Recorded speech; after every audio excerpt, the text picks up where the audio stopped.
Hey people, so I've set up a new survival game because I've been playing a lot of Basileus lately and I thought I'd catch up.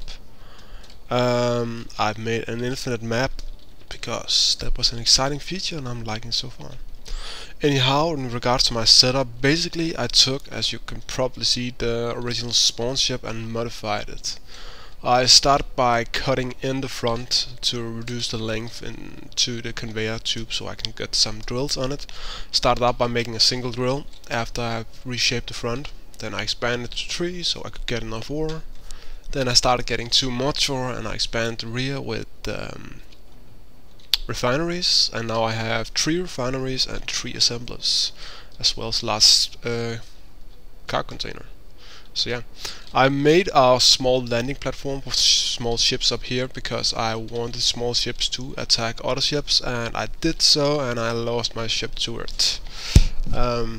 Basically my cockpit got too damaged and I lost the thruster, and it's floating out there somewhere.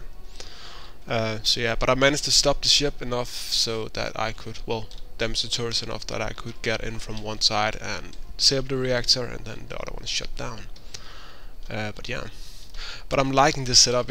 I went for efficiency. As you can see, it's very compact, not very much there that doesn't need to be there, except for a few pretty slopes on the side, so it's not all square. I've taken the solar panels from the private sale and stuffed it on because saving uranium and all that stuff.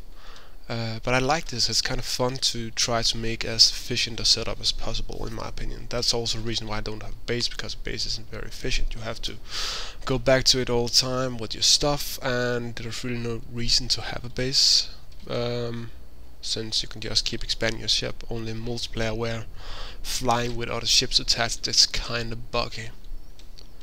But yeah, that is about what I've got for now. Yeah, I got nothing more.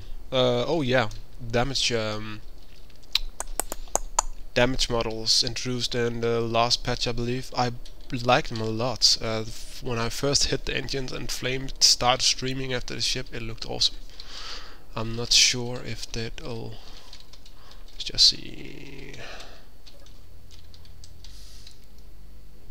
Okay, they don't actually stream, but it looked like that to me.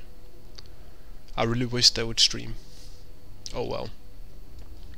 But still, it's nice. It's nice to actually see what's damaged, and I like the flames. I like the idea of spaceship battles with ships streaming flames behind them as they go because they're too badly damaged. But yeah, that is all I have for now. Thank you for watching, and see you.